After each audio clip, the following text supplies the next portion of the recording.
আমার আল্লাহ তাআলা বলেন, বান্দা শোনো, আমি তো তাকায় দেখি রে তুমি সময়টারে কিভাবে নষ্ট করো। বলে চাষটুনে দেওয়ার মতো তোমার হাতে সময় আছে রে, দোকানে দেওয়ার মতো তোমার হাতে সময় আছে, বাজারে দেওয়া তোমার হাতে সময় আছে, ফাইনাল খেলা দেখার মতো তোমার হাতে সময় আছে। কথা কয় ঠিক কিনা? স্ত্রী সন্তানকে দেওয়ার মতো তোমার হাতে সময় আছে রে, বিবি বাল বাচ্চার কাছে দেওয়ার মতো তোমার হাতে সময় আছে, ব্যবসা প্রতিষ্ঠানে দেওয়ার মতো তোমার হাতে সময় আছে রে, কিন্তু সময় নাই আমি মালিকের বেলা। সলমান ভাই আমার সময় নাই, সময় নাই। আমি হায়াতের জিন্দেগিটা গুনাহ করে করে কাটাও। কেমন করে তুমি কবরের জিন্দেগি কাটাইবা একটা বার কি চিন্তা করে দেখছো? সময়ের দাম দিলা না, হায়াতের জিন্দেগিটা বরবাদ করে দিলা গুনাহ করতে করতে। একটা বার কি চিন্তা করে দেখছো নি মুসলমান, কবরের জিন্দেগি কেমন করে কাটাইবা একটা বার চিন্তা করে দেখছো? সেজন্য আমি বলি, সংসার সংসার কইরা ভবে গো, ওরে করলাম না বন্দিগি, কেমন কাটাইবা মনরে কবরের জিন্দিগি রে, ওরে জীবন গুনাই গুনাই গেল রে। ঠিক কিনা বলেন? আরে ওরে জীবন গুনাই গুনাই গেল রে। আরে নিঃশ্বাসের বিশ্বাস কইরা গো করলাম বাড়ি ঘর,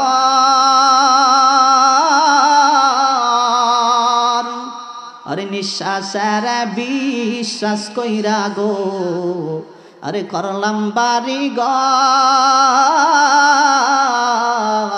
কোন দিন জানি আজরাইল আইসা রে সবই করে পরে, ওরে জীবন গুনাই গুনাই গেল রে।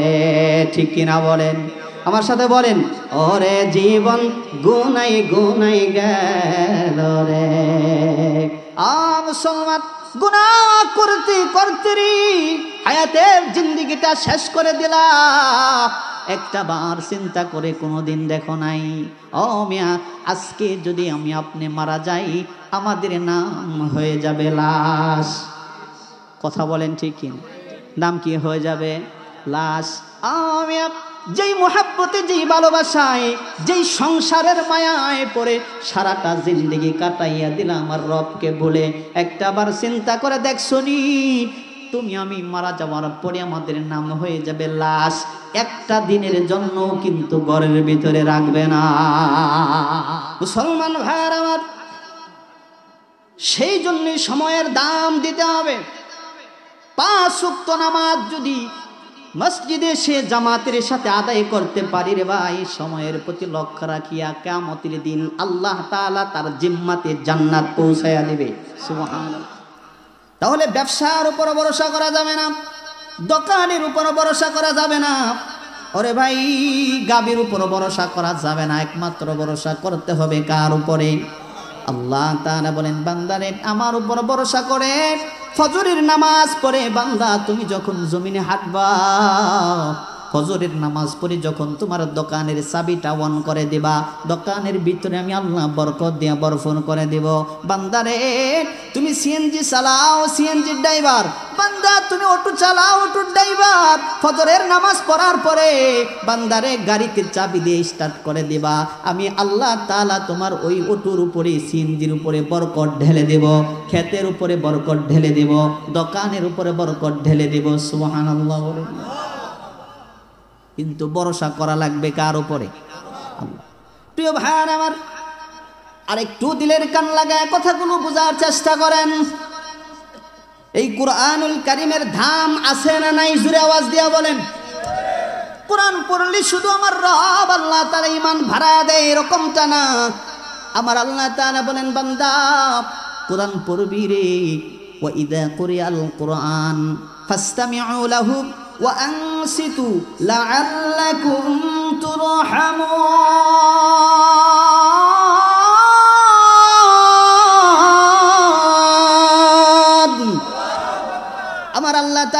বান্দারে কোরআন পড়বি, কোরআন যখন তাদের সামনে তেলাওয়াত করা হবে তোমাদের দায়িত্ব থাকবে চোখ থেকে ইখলাসের সাথে কোরআন শোনা। কোরআন শুনলে, কোরআন পড়লে আমি আল্লাহ তাআলা আসমান থেকে তোমাদের উপর রহমত নাজিল করে দেব। ভাই কোরআনের তেলাওয়াত করতে পারবো তো আমরা? আমাদের ছোট ছোট ছেলে মেয়ে এদেরকে মাদ্রাসায় পাঠিয়ে কোরআন শিক্ষা করাবো তো ইনশাল্লাহ? ইনশাল্লাহ আওয়াজ দিয়া বলেন। বলে যাদের সন্তান বড় হয়ে গেছে এখন মক্তবে পাঠানো বা মাদ্রাসায় পাঠানোর সুযোগ নাই, বলে নাতিরা আছে তো নাকি, ছোট ছোট নাতিরা আছে না, এদেরকে দিয়ে কোরআনুল কারীম শিক্ষা করাবেন। বলে ফায়দা কি হবে? আরে ভাই মরার পরে কবরে আপনি যখন শুয়ে যাবেন, আমি যখন শুয়ে যাব, বলে আপনার সেই ছোট্ট নাতিটা কবরের সামনে দাঁড়ায়া সূরাতুল ফাতিহা তেলাওয়াত করবে, সূরাতুল ইখলাস তেলাওয়াত করবে, সূরাতুল ইয়াসিন তেলাওয়াত করবে। এই তেলাওয়াত করে আল্লাহর কাছে বলবে, আল্লাহ আমার দাদা জীবদ্দশায় গুনাহ করেছে, অপরাধ করেছে, অন্যায় করেছে, কিন্তু আমার দাদা আমাকে মানুষের মতো মানুষ করেছে, আল্লাহ তুমি আমার দাদার গুনাহ মাফ করে দাও। আল্লাহ বলেন ওই নাতির খাতিরে কোরআনুল কারীম কবরের সামনে তেলাওয়াত করার কারণে আমি আল্লাহ তাআলা মাফ করে দিলাম। সুবহান। মুসলমান ভাইরা আমার, দিলের কানটা লাগাইয়া কথাগুলো বোঝার চেষ্টা করেন। কুরআনুল কারীম এটা এমন দামি একটি কিতাব, যেই কিতাবের মাধ্যমে, যেই তেলাওয়াতের মাধ্যমে জাহান্নামী মানুষগুলো আল্লাহ তাআলা জান্নাতি বানায়া দেয়। সুবহানাল্লাহ বলে। কেমন করে? একটু যদি দিলের কানটা লাগাইয়া কথাগুলো বোঝার চেষ্টা করেন ভাই, কিতাবের ভিতরে আসছে হযরত উমর রাদিয়াল্লাহু তাআলা আনহুর নাম আমরা সবাই শুনছি, ঠিক কি না বলে? হযরতে উমর রাদিয়াল্লাহু তাআলা আনহু ছিলেন জাহান্নামী উমর। আল্লাহ সুবহানাহু ওয়া তাআলা হযরত উমরকে কুরআনুল কারীমের মাধ্যমে জান্নাতি উমর বানায়া দিয়েছে। সুবহানাল্লাহ। একটু ঘটনাটা যদি আমি আপনাদের সম্মুখে বলি, শুনবেন সবাই। একটু কষ্ট করে বসেন, আখেরি মোনাজাত করে যাব ইনশাআল্লাহ। কুখ্যাত সন্ত্রাসী আবু জেহেলের নাম সবাই শুনছি, ঠিক কি না বলেন? কুখ্যাত সন্ত্রাসী আবু জেহেল আমার আপনার নবী মুহাম্মদুর রাসূলুল্লাহ সাল্লাল্লাহু আলাইহি সাল্লামের যেই অপরাধ ছিল জানেন? কোনো অপরাধ না, তেমন কোনো অপরাধ না। অপরাধ ছিল একটাই, তিনি কালেমার দাওয়াত দিয়া মানুষদেরকে মুসলমান করে জাহান্নামে মানুষগুলা জান্নাতি বানায়া দেয়। সুবহানাল্লাহ। এটা কি অপরাধ নাকি? বলে কাফের বেঈমানের চোখে এটাই বড় অপরাধ ছিল। বলে আমাদের দল থেকে মুহাম্মদ কালেমার দাওয়াত দিয়া মানুষদেরকে আমাদের দল থেকে ওর দলে নিয়ে যাচ্ছে, আমাদের দল, আমাদের গ্রুপ ছোট হয়ে যাচ্ছে, মুহাম্মদের দল বড় হয়ে যাচ্ছে। কি করা যায়? কাফের বেঈমানের সাথে পরামর্শ করলো কুখ্যাত সন্ত্রাসী আবু জেহেল। কেউ ডাক দিয়া বলে, লিডার মুহাম্মদকে দেশ থেকে তাড়া দেন। এবার পরামর্শ করে মুহাম্মদকে দেশ থেকে তাড়িয়ে দিলে পরে বলে অন্য জায়গায় যায়া মুহাম্মদ কালেমার দাওয়াত দিতে দিতে মানুষদের দল, তার গ্রুপ বড় করে ফেলবে। যখন তার দল গ্রুপ বড় হয়ে যাবে, বলে পরবর্তীতে সেই দেশ থেকে আমাদের দেশের উপর আক্রমণ করবে। নাউজুবিল্লাহ বলে। মুসলমান ভাইরা আমার, আবার এক শ্রেণীর লোক বলল, না না, বলে মুহাম্মদকে দেশ থেকে তাড়ানো যাবে না। বলে কি করা যায়? মুহাম্মদকে দুনিয়া থেকে তাড়ায়া দাও। বলে হত্যা করে ফেলো, কতল করে ফেলো। বলে এই দায়িত্ব কে নেবে? কে নেবে? বৈঠক থেকে টকবকে 26 বছরের একজন যুবক দাঁড়িয়ে গেছে, লাব্বাইক। লিডার আবু জেহেল, আমি আছি মুহাম্মদের কল্যাণের জন্য, আমি আছি, আমি রেডি আছি। এইদিকে আবু জেহেল ঘোষণা দিয়ে দিয়েছে, মুহাম্মদের কল্যাণ যে নিয়ে আসতে পারবে, গর্দান কেটে যে কল্যাণ আনতে পারবি, আমি আবু জেহেল তাকে 100 লাল উট উপহার দেব। কয়শ? 100 লাল উট উপহার দেওয়া হবে যদি কেউ মুহাম্মদের কল্যাণে আমার হাতে দিতে পারে। নাউজুবিল্লাহ আওয়াজ দিয়া বলেন। মুসলমান ভাইরা আমার, কেউ কোনো কথা বলে না, কিন্তু হযরত উমর তখনও মুসলমান হয়নি, দাঁড়িয়ে গেছে, লাব্বাইক আবু জেহেল, আমি রেডি আছি, মুহাম্মদের কল্যাণে দেব। আপনি 100 লাল ওট আমার জন্য হাজির রাখেন। তরোয়াল নিয়ে ছুটছে হযরত ওমর। প্রতিমধ্যে আল্লাহর নবীর একজন সাহাবীর সাথে সাক্ষাৎ হয়ে গেছে। আল্লাহর রাসূলের একজন সাহাবীর সাথে সাক্ষাৎ। হযরত ওমরের হাতে তরোয়াল, চোখগুলো গরম। সাহাবী ডাক দিয়া বলেন, ওমর কোথায় যাও, কোথায় যাও? হযরত ওমর ডাক দিয়া বলেন, রাস্তা ছেড়ে দে, আমি মুহাম্মাদের কল্যাণ আনার জন্য যাচ্ছি। নাউজুবিল্লাহ আওয়াজ দিয়া বলেন। সাহাবী ডাক দিয়া বলেন, ওমর যেই দোষের কারণে মুহাম্মাদের কল্যাণ আনার জন্য তুমি যাচ্ছ, তুমি কি জানো রে সেই দোষে দোষী হইয়া তোমার বোন আর ভগ্নিপতি কালেমা পড়ে মুসলমান হয়ে গেছে। এই জোরে আওয়াজ দিয়া বলেন সুবহানাল্লাহ। এবার হযরত ওমরের পাশ সামনের দিকে আগায় না, হযরত ওমর এবার পিছনের দিকে আসতেছে। আগে আমার ঘরের খবর নেই, ঠিক কিনা বলে? ওমর আস্তে আস্তে হাঁটি হাঁটি করে বোনের বাড়ির দিকে চলে গেলেন। দূর, বহুদূর থেকে কোরআনুল কারীমের আওয়াজ তেলাওয়াত ওমরের কলিজার ভিতরে আল্লাহ তাআলা ঢুকাইয়া দিছে। সুবহানাল্লাহ, সুবহানাল্লাহ। বোন আর ভগ্নিপতি কোরআনুল কারীমের তেলাওয়াত ঘরের ভিতরে করতেছেন। আল্লাহ তাআলা তীরের মতো ওমরের কলিজার ভিতরে কোরআনুল কারীমের তেলাওয়াত ঢুকাইয়া দিছে। সুবহানাল্লাহ। হযরত ওমর রাদিয়াল্লাহু তাআলা আনহু দরজায় নক করলেন। এবার বোন দরজা খুলে দিল। খুলে দেওয়ার সাথে সাথেই বোনের উপর হযরত ওমর আক্রমণ শুরু করলেন, ভগ্নিপতির উপর আক্রমণ শুরু করলেন, মার শুরু করলেন। এবার আস্তে আস্তে হযরত ওমর বোনকে মারে, ভগ্নিপতিকে মারে, কিন্তু মুহূর্তের ভিতরেই হযরত ওমরের কলিজার ভিতরে বোনের জন্য দরদ চলে আসছে। সুবহানাল্লাহ। এবার ওমর ডাক দিয়া বলে, বোন রে কি পড়তেছিলি রে, আমার একটু দেখাও তো কি পড়তেছিলে।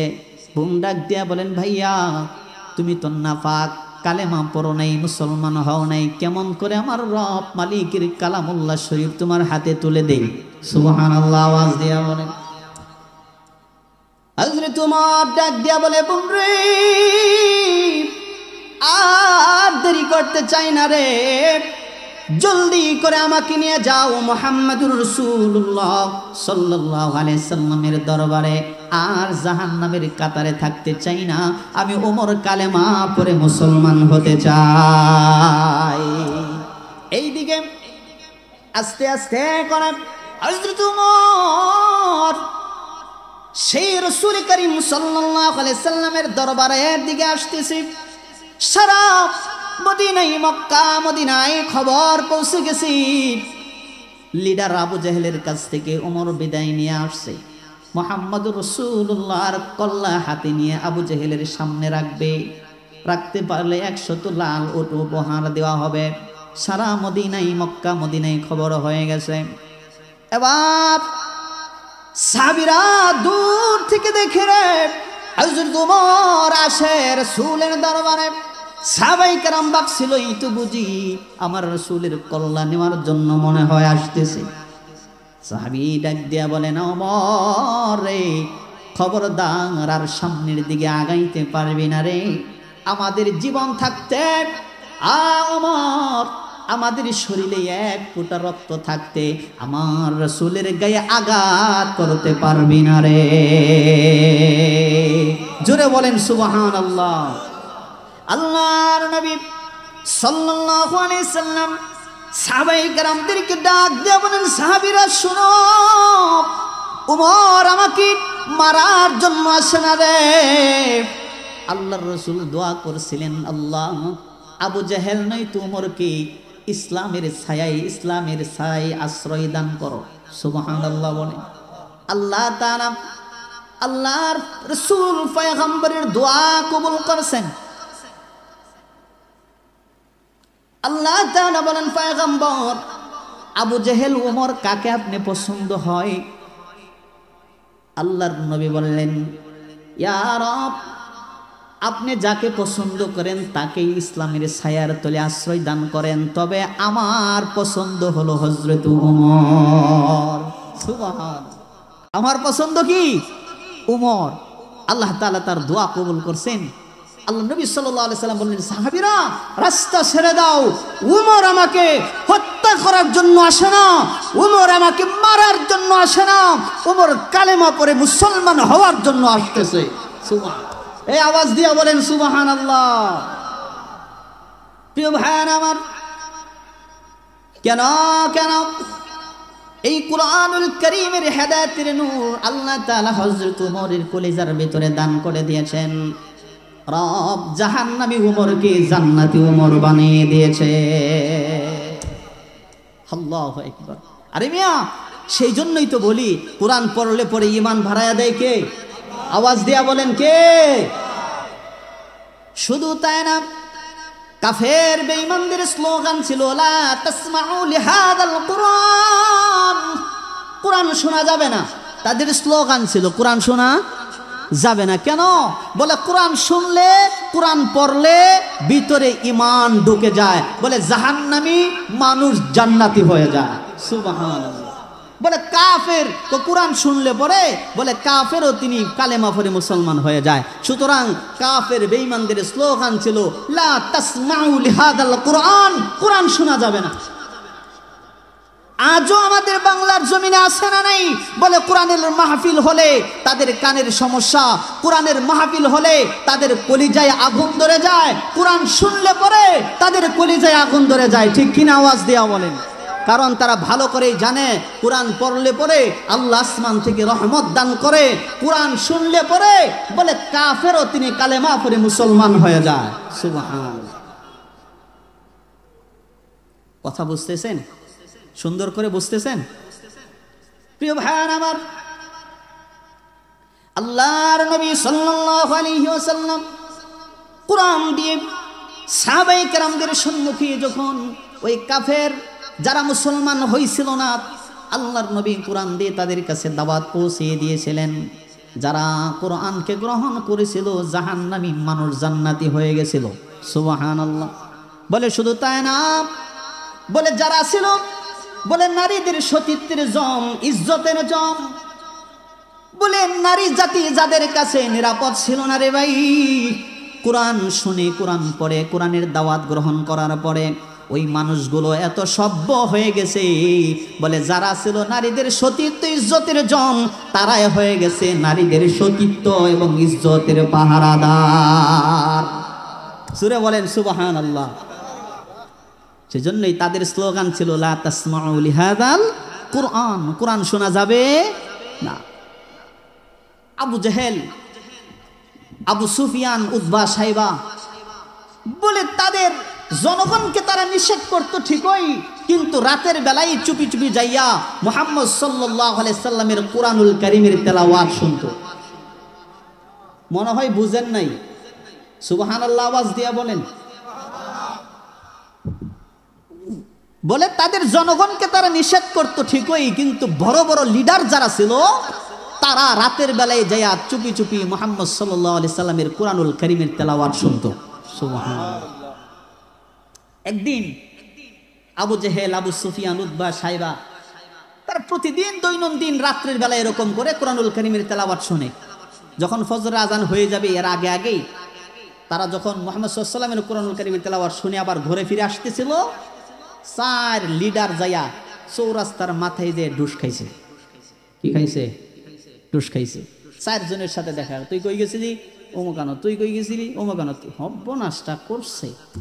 আমরাই নিষেধ করি লা তাসমাউ লিহাদাল কুরআন, কোরআন শোনা যাবে না, আর আমরাই দেখি কোরআন শুনি, তাহলে উপায় নাই, উপায় নাই।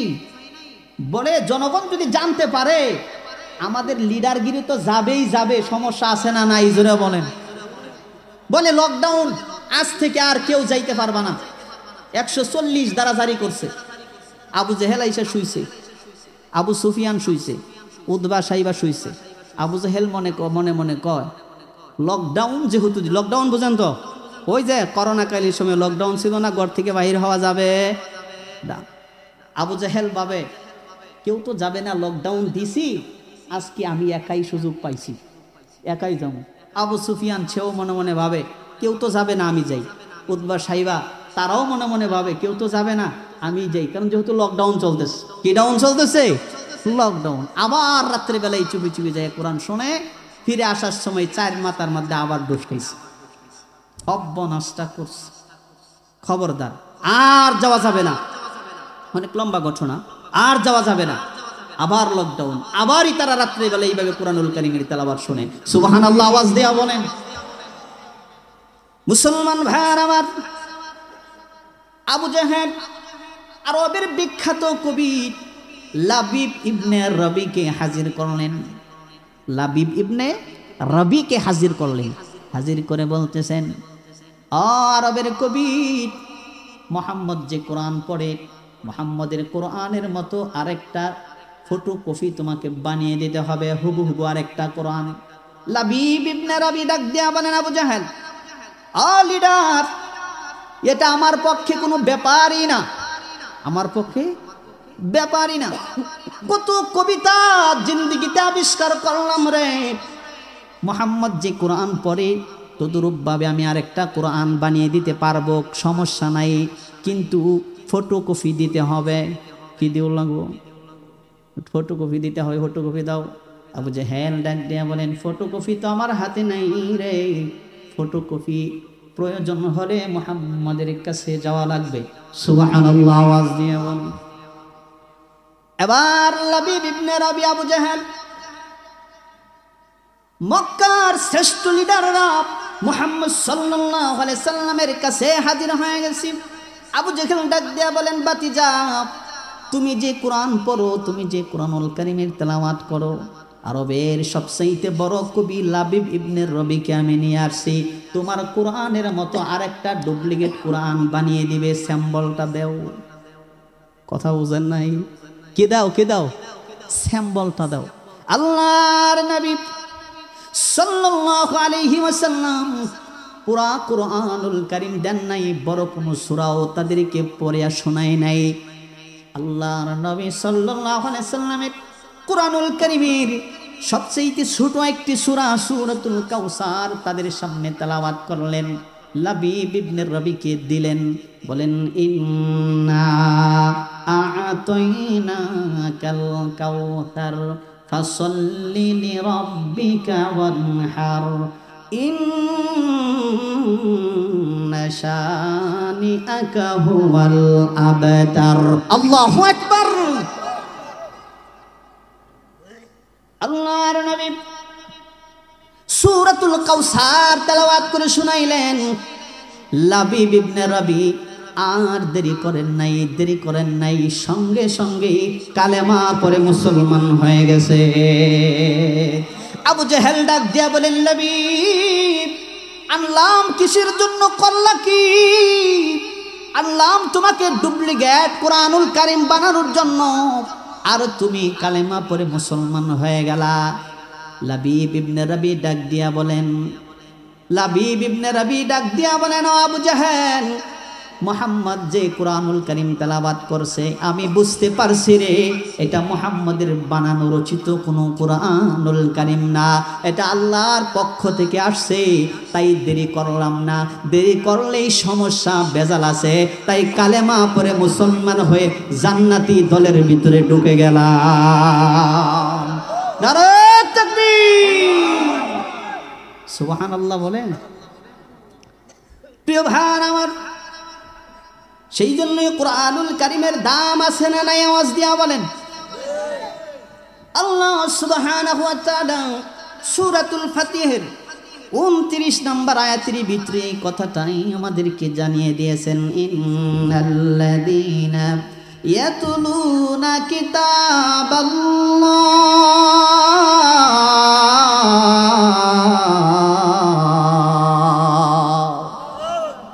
এক নাম্বার গুণ হলো, এক নাম্বার কোয়ালিটি হলো, আল্লাহ তাআলা যে তিনটা আদেশ এই আয়াতের ভিতরে দিয়েছেন, এক নাম্বার হলো যারা কোরআন পড়বে। আওয়াজ দিয়া বলেন কি? কোরআনুল কারীম যারা পড়বে, কোরআনকে যারা মহব্বত করবে, কোরআনকে যারা ভালোবাসবে, কোরআন যারা পড়ে, কোরআন যারা পড়ায় তাদেরকে যারা ভালোবাসবে, কোরআন যেই জায়গায় পড়ানো হয় নবীর ঘর মাদ্রাসাকে যারা ভালোবাসবে, আল্লাহ তাআলা তাদের ঈমানকেও বাড়ায়া দিবে। সুবহানাল্লাহ। এটা হলো এক নাম্বার। দুই নাম্বার গুণ হলো আল্লাহ সুবহানাহু ওয়া তাআলা সূরাতুল ফাতিহের 29 নম্বর আয়াতের ভিতরে স্পষ্ট জানায়া দেয়, ও বিশ্ববাসী শোনো, এক নাম্বার হলো কুরআনুল কারীমের তেলাওয়াত, আর দুই নাম্বার হলো ওয়া আকামুস সালাহ। সুবহানাল্লাহ বলে। দুই নাম্বার কি জানেন? দুই নাম্বার হলো নামাজ কায়েম করা। জোরে বলেন কি? নামাজ। আওয়াজ দিয়া বলেন কি? নামাজ। এক নাম্বার কোরআন, দুই নাম্বার নামাজ। নামাজ পড়তে গেলে কোরআনের দরকার আছে না নাই? জোরে বলেন আছে কি না? কোরআন ছাড়া নামাজ হবে? এবার শুনেন, লক্ষ্য করেন, জন্মের পর থেকে 80 বছর বয়স হয়ে গেছে রে বাবা, এখনো পর্যন্ত মসজিদ ইমাম সাহেব প্রত্যেক রাকাতে সূরাতুল ফাতিহা পড়ে কি বলে না? আজও পর্যন্ত কোনোদিন বলছেন ইমাম সাহেব এই সূরা ফাতিহা আর মজা লাগে না, এই সূরা ফাতিহা আর ভালো লাগে না, অন্য একটি সূরা আপনি পড়েন, কোনোদিন বলছেন? বলে না। আর আমার রব আল্লাহ তাআলা কুরআনুল কারীমের ভিতরে এমন মজা আর মধু দিয়া দিছে রে, একটা হরফ বারবার, একটা আয়াত বারবার যদি তেলাওয়াত করা হয়, একটা পৃষ্ঠা বারবার তেলাওয়াত করা যদি হয়, সূরাতুল ফাতিহা মৃত্যু পর্যন্ত শুনবেন মুসলমান, বেমজা হবে না, হবে না, হবে না। এর ভিতরে আল্লাহ তাআলা মধু ঢুকিয়ে দিয়েছেন, সৌন্দর্য ঢুকিয়ে দিয়েছেন, বলে বারবার তেলাওয়াত করবেন, মজা দিয়ে দিয়েছেন কে? একবার আওয়াজ দিয়া বলেন।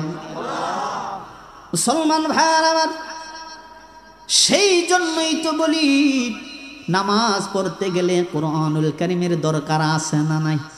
এই যে আমাদের সামনে মসজিদ আছে কিনা, 5 ওয়াক্ত নামাজ হয় কিনা? তাইলে আল্লাহ তাআলা ওয়া আকামুস সালাহ, দুই নাম্বার কিসের কথা বলছেন? নামাজ দিয়া বলেন, নামাজের কথা। যারা নামাজের পাবন্দি করবে, হযরত আয়েশা সিদ্দিকা রাদিয়াল্লাহু তাআলা আনহা থেকে হাদিস রওয়ায়াত আছে, হযরত আয়েশা রাকিয়া 5 ওয়াক্ত নামাজ আদায় করব রে, আমার আল্লাহ তাআলা কিয়ামতের দিন তারে নিজ জিম্মায় জান্নাত দিয়ে দিবে। এই এর চাইতে বড় পুরস্কার আছে? জিম্মাদার থাকবেন কি? কিসের সাথে নামাজ পড়লে? বলে সময়ের প্রতি লক্ষ্য রাখিয়া যারা নামাজ পড়বে। সুবহানাল্লাহ বলে। এবার আওয়াজ দিয়ে বলেন তো দেখি, সময়ের দাম আছে না নাই? আমার কাছে না থাকতে পারে, এই যে দেখেন সময়ের মূল্য সবাই দিতে জানে না। ফটিয়ামারির মানুষগুলো এইটুক নাও আছে, যারা সময়ের দাম বুঝেছে, 2টা ঘন্টা সময়, 1টা ঘন্টা সময় মাহফিলে বসে যায়, 1টা ঘন্টা সময় যদি দেই রে, হতে পারে আমার রব আল্লাহ তাআলা আমার গুনাহ মাফ করে দিতে পারে। ঠিক কিনা বলেন? কিন্তু যারা সময়ের দাম বুঝে নাই রে ভাই, চাষতলে বসে আছে, দোকানে আড্ডা দেয়, বাড়িতে ঘুমায়। জোরে বলেন কথা ঠিক কিনা? সময়ের দাম সবাই দিতে পারে না।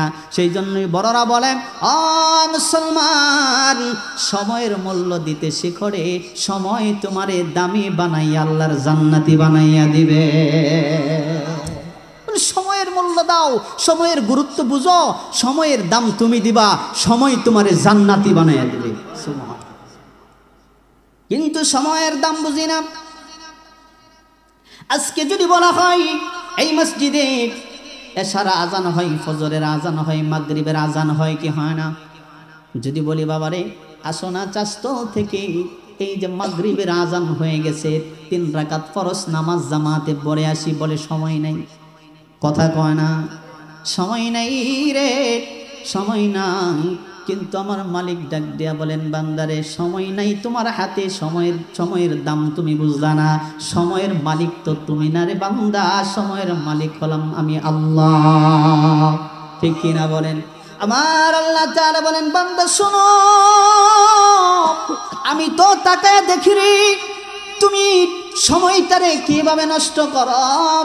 বলে চাষটুলে দেওয়ার মতো তোমার হাতে সময় আছে রে, দোকানে দেওয়ার মতো তোমার হাতে সময় আছে, বাজারে দেওয়া তোমার হাতে সময় আছে, ফাইনাল খেলা দেখার মতো তোমার হাতে সময় আছে। কথা কয় ঠিক কিনা? স্ত্রী সন্তানকে দেওয়ার মতো তোমার হাতে সময় আছে রে, বিবি বাল বাচ্চার কাছে দেওয়ার মতো তোমার হাতে সময় আছে, ব্যবসা প্রতিষ্ঠানে দেওয়ার মতো তোমার হাতে সময় আছে রে, কিন্তু সময় নাই আমি মালিকের বেলায়। এই কথা বলেন ঠিক কিনা মুসলমান ভাই আমার? সময় নাই, সময় নাই। আমি হায়াতের জিন্দেগিটা গুনাহ করে করে কাটাও। কেমন করে তুমি কবরের জিন্দেগি কাটাইবা একটা বার কি চিন্তা করে দেখছো? আহা, সময়ের দাম দিলা না, হায়াতের জিন্দেগিটা বরবাদ করে দিলা গুনাহ করতে করতে। একটা বার কি চিন্তা করে দেখছো নি মুসলমান, কবরের জিন্দেগি কেমন করে কাটাইবা একটা বার চিন্তা করে দেখছো? সেজন্য আমি বলি, সংসার সংসার কইরা ভবে গো, ওরে করলাম না বন্দিগি, কেমন কাটাইবা মনরে কবরের জিন্দিগি রে, ওরে জীবন গুনাই গুনাই গেল রে। ঠিক কিনা বলেন? আরে ওরে জীবন গুনাই গুনাই গেল রে। আরে নিঃশ্বাসের বিশ্বাস কইরা গো করলাম বাড়ি ঘর,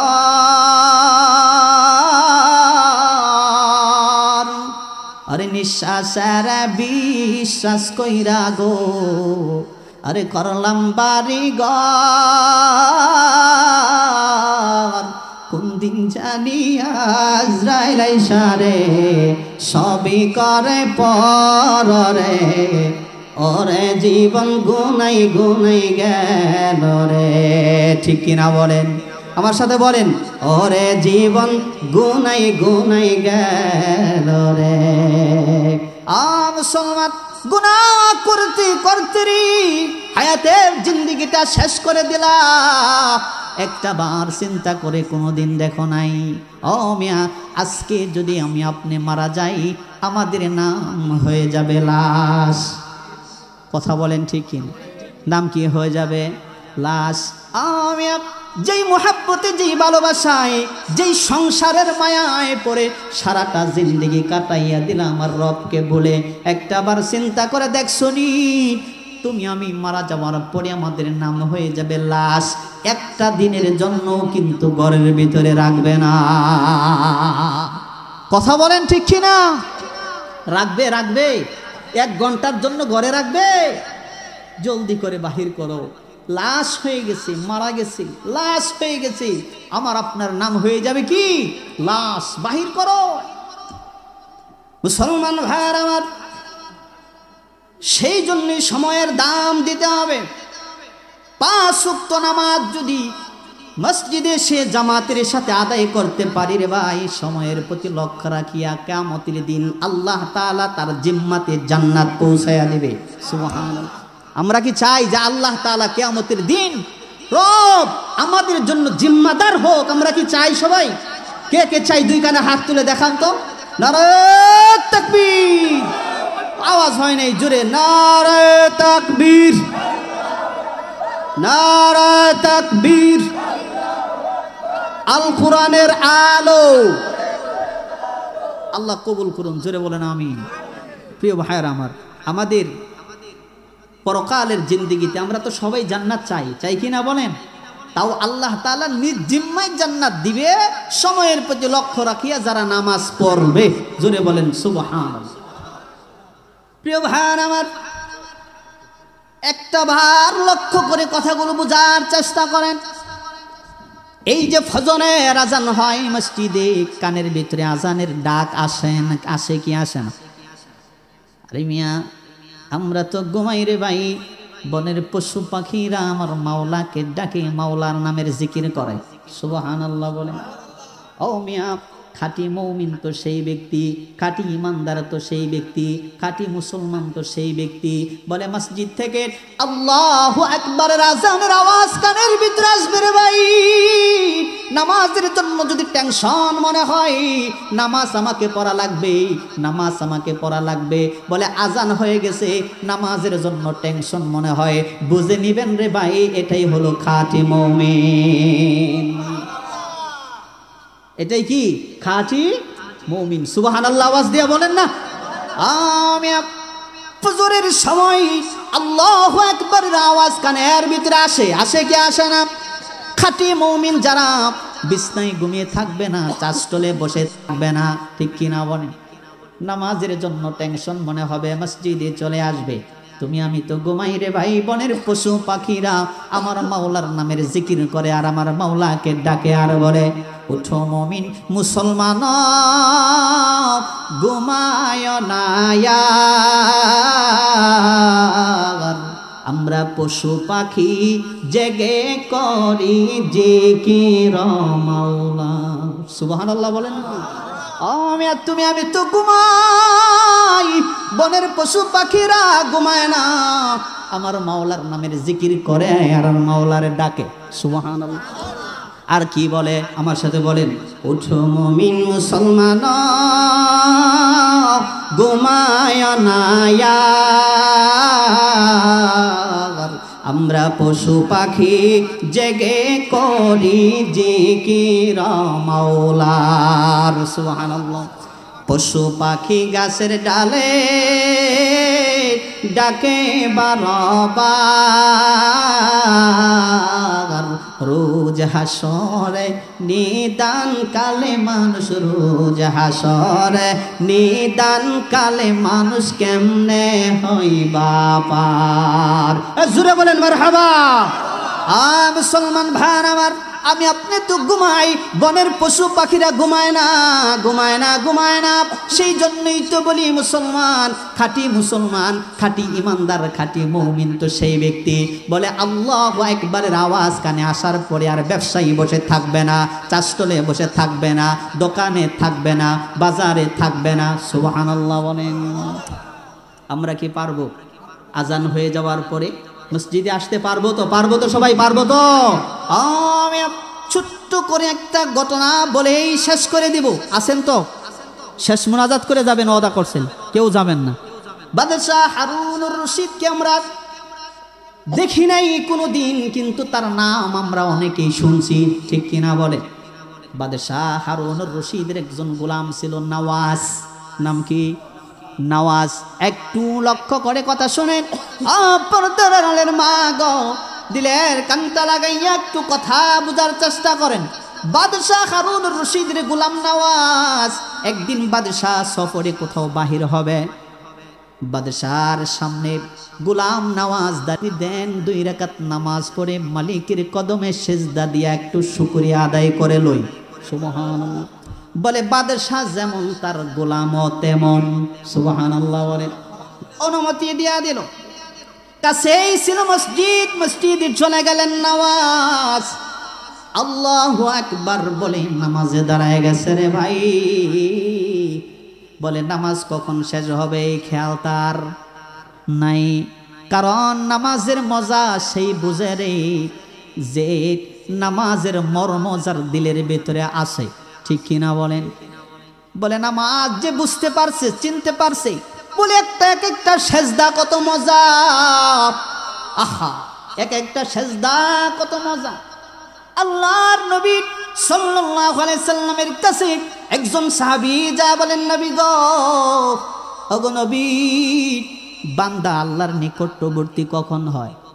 আল্লাহর নবী ডাক দিয়া বলেন, আকরাবু মা ইয়াকুলুল আবদু ওয়া হুয়া সাজিদ। সুবহানাল্লাহ। বান্দা যখন রবের কদমে সিজদা দিয়া দেয় রে, আল্লাহর নবী বলেন, সাহাবী শোনো, বান্দা যখন আল্লাহর কদমে সিজদায় পড়ে যায় রে, আল্লাহ এবং বান্দার মাঝখানে কোনো পর্দা থাকে না। সুবহানাল্লাহ। বান্দা একেবারে আল্লাহ তাআলার নিকটবর্তী হয়ে যায়। গোলাম নামাজ সিজদায় পড়ে আছে, 5 মিনিটের সময় চাইল রে, 5 মিনিট ওভার হয়ে গেছে, 10 মিনিট হয়ে গেল, গোলামের কোনো খবর নাই। লোক পাঠাইছে, এই জোরে বলেন সুবহানাল্লাহ। যার ঘরের ভিতরে ঢুকছি ওই মালিক তো আমার বাহির হতে দেয় না রে, কেমন করে আমি বাহির হইব? আল্লাহু আকবার। অথচ আমাদের অবস্থা তো এই হয়েছে, মসজিদের ভিতরে গেলে কে আগে আসতে পারবে? কথা বলেন ঠিক কিনা? মসজিদের ভিতরে গেলে আসার জন্য এরকম ভাবে প্রতিযোগিতায় অংশগ্রহণ করি, কার আগে কে তাড়াতাড়ি নামাজ শেষ করে বাহির হইতে পারি, ঠিক কিনা বলেন? প্রিয় ভাই আমার, সেই জন্যই নামাজের পাবন্দি যদি করেন, সময়ের প্রতি লক্ষ্য রাখিয়া নামাজ পড়লে বিনা আযাবে বিনা বিচারে জান্নাত দিবেন কে? আওয়াজ দিয়া বলেন কে? বলে খাঁটি মুমিনদের কোনো ভয় থাকবে, টেনশন থাকবে, দুশ্চিন্তা থাকবে? কে বলছেন? ওয়ালা তাহিনু ওয়ালা তাহজানু ওয়া আনতুমুল আ'লাউনা ইন কুনতুম মুমিনিন।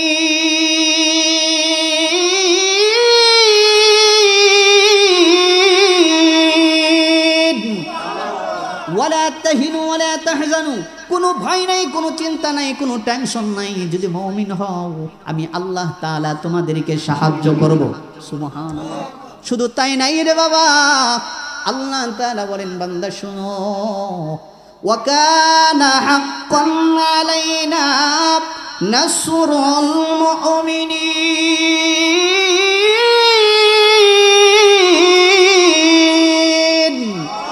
বলে খাঁটি মুমিনদেরকে সাহায্য করা আমি রব আল্লাহ তাআলার উপর ওয়াজিব হয়ে যায়। সুবহানাল্লাহ। তাহলে বিপদ আসুক, মুসিবত আসুক, খাঁটি মুমিনদের ভয় পাওয়ার কোনো কারণ আছে নাকি? তাহলে আওয়াজ দিয়া বলেন তো দেখি, 35 নম্বর সূরা, 29 নম্বর সূরাতুল ফাতির 29 নম্বর আয়াতের ভিতরে আল্লাহ তাআলা বলছেন, ইন্নাল্লাযীনা ইয়াতলুনা কিতাবাল্লাহ। 1 নম্বর কোরআন পড়বে যারা, 2 নম্বর নামাজ পড়বে যারা। 2 নম্বর কি? এই আওয়াজ দিয়া বলেন, 2 নম্বর কি? 1 নম্বর কি? কোরআন। 2 নম্বর বলে যারা কোরআন পড়বে, যারা নামাজ কায়েম করবে। শুধু তাই না, আর একটা মেসেজ, ওয়া আনফাকু মিম্মা রাযাকনাহুম। সুবহানাল্লাহ। 3 নম্বর হলো ভাই, আল্লাহ তাআলা যে রিজিক আমাদেরকে দিয়েছেন, কি দিয়েছে? রিজিক। আল্লাহ তাআলা যে সম্পত্তি আমাদেরকে দিয়েছেন, যে দৌলত আমাদেরকে দিয়েছে, যে রিজিক আমাদেরকে আল্লাহ তাআলা দিয়েছে, এই 3 নাম্বার হুকুম হলো, আমি যে রিজিক তোমাদেরকে দিয়েছি, এই রিজিক থেকে গোপনে প্রকাশ্যে বলে যারা দান করবে। কি করবে? এই আওয়াজ দিয়া বলেন, কি করবে? তাহলে কয়টা পাইলাম এই আয়াতের ভিতরে? 1 নাম্বার কি? যারা কোরআন পড়বে। 2 নাম্বার কোরআন পড়বে, পরবর্তীতে 2 নাম্বার হলো যারা নামাজ কায়েম করবে। নামাজ পড়তে গেলে কোরআনের দরকার আসেনি? আচ্ছা, 1 নাম্বার যারা কোরআন পড়বে, 2 নাম্বার যারা নামাজ পড়বে, 3 নাম্বার যারা দান করবে। কি করবে? পরবর্তীতে আল্লাহ তাআলা কি বলছেন শুনেন। আমার রব আল্লাহ সুবহানাহু ওয়া তাআলা জানায় দেয়, লিওয়াফিয়াহুম উজুরহুম ওয়া ইয়াজিদাহুম মিন ফাদলিহি ইন্নাহু গফুরুন শাকুর।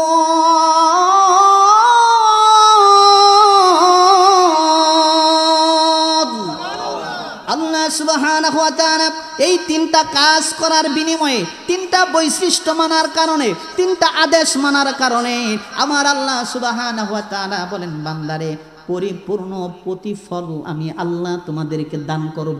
সুবহানাল্লাহ। এই কাজ করলে মজুরি আছে না নাই? আপনি যদি একজনের কাজ করেন, কাজটা যদি ভালো হয়, কাজের মতো কাজ হয়, কাজের ভিতরে কোনো ফাঁকিবাজি নাই, টাইম টু টাইম কাজ করছেন, মালিক আপনাকে বেতন দেওয়ার পরে বলবে, কাজটা খুব ভালো করছো, কাজটা খুব সুন্দর করছো, বেতন তো দিলাম রে, সাথে 100 টাকা বোনাস দিয়া দিলাম। এই কথা বলেন ঠিক কিনা? আমার আল্লাহ তাআলা জানায়া দেয়, লিওয়াফিয়াহুম উজুরহুম। ওরে বান্দা, এই তিনটা কাজের বিনিময়ে নারী হোক আর পুরুষ হোক, মা বোনদের কথাও বলছি, নারী হোক আর পুরুষ হোক, যদি কোরআন পড়ো, যদি নামাজ পড়ো, যদি দান করো রে, পরিপূর্ণ প্রতিফল বেতন তো আমি আল্লাহ দিবই দিব। আমার নিজ অনুগ্রহে আমি আল্লাহ তাআলা আরো বাড়াইয়া বোনাস দিয়া দিব। জোরে বলেন সুবহানাল্লাহ। আপনারা খুশি? পটিয়ামারিবাসী খুশি? বেতন দিবে, সাথে আবার কি দিবে? বোনাস দিবে। আমরা বোনাস চাই কি না? প্রিয় ভাই আমার, বেতন তো দিবেই দিবে, পরিপূর্ণ প্রতিফল। সেই প্রতিফল মুফাসসিরিন কেরামগণ কি বলছেন? বিভিন্ন রকম আল্লাহ সুবহানাহু ওয়া তাআলা এই আয়াতের ভিতরে যা বলছেন মুফাসসিরিন কেরামগণ উল্লেখ করেছেন পরিপূর্ণ প্রতিফল। বলে পরিপূর্ণ প্রতিফল হলো আল্লাহর কাছ থেকে বান্দার জন্য জান্নাত। জোরে বলেন সুবহানাল্লাহ। আমি শুধু জান্নাত দিবে তাই না, গফুরুন শাকুর। আমার আল্লাহ তাআলা ডাক দিয়া বলেন, বান্দারে আমি ক্ষমাশীল। ও বান্দা, তোমার তামাম জিন্দেগির গুনাহ আমি আল্লাহ মাফ করে দেব। এবার আওয়াজ দিয়া বলেন, আমাদের জীবনে গুনাহ আসেনি? এখানে গুনাহ নাই কার হাত তোলেন দেখি। আছে তো সবার, কারো কম কারো বেশি, ঠিক কিনা বলেন? কারো কম কারো বেশি। আমার রব আল্লাহ সুবহানাহু ওয়া তাআলা বলেন, বান্দারে ডাকার মতো যদি ডাকতে পারো রে গোলাম, আমি আল্লাহ শোনার মতো হাজির আছি। সুবহানাল্লাহ। একটাবার 80 বছরের গুনাহ নিয়া, ওরে বান্দা 80 বছরের গুনাহ নিয়া তুমি যদি বুঝতে পারো ভুল রাস্তায় ছিলাম, অপরাধের রাস্তায় ছিলাম, জাহান্নামের রাস্তায় ছিলাম, একটা বার যদি রবকে রব বলে ডাক দিয়া স্বীকার করতে পারো, তওবা করতে পারো, বান্দারে 80 বছরের তামাম জিন্দেগির গুনাহ আমি আল্লাহ তাআলা মুহূর্তেই ক্ষমা করে দিব। এবার বলেন তো গুনাহ আছে না নাই? গুনাহ আছে তো আমাদের সবার। আমরা চাওয়ার মতো চাইতে পারবো? চাওয়ার মতো চাইতে পারলে মাপ যিনি করে দেয় তিনি কে?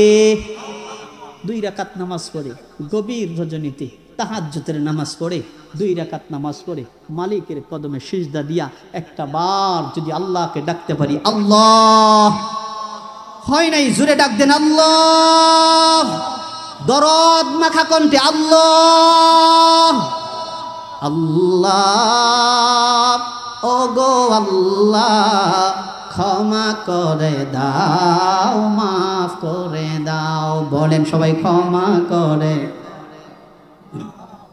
এই আওয়াজও হবে না, জোরে বলেন, ক্ষমা করে দাও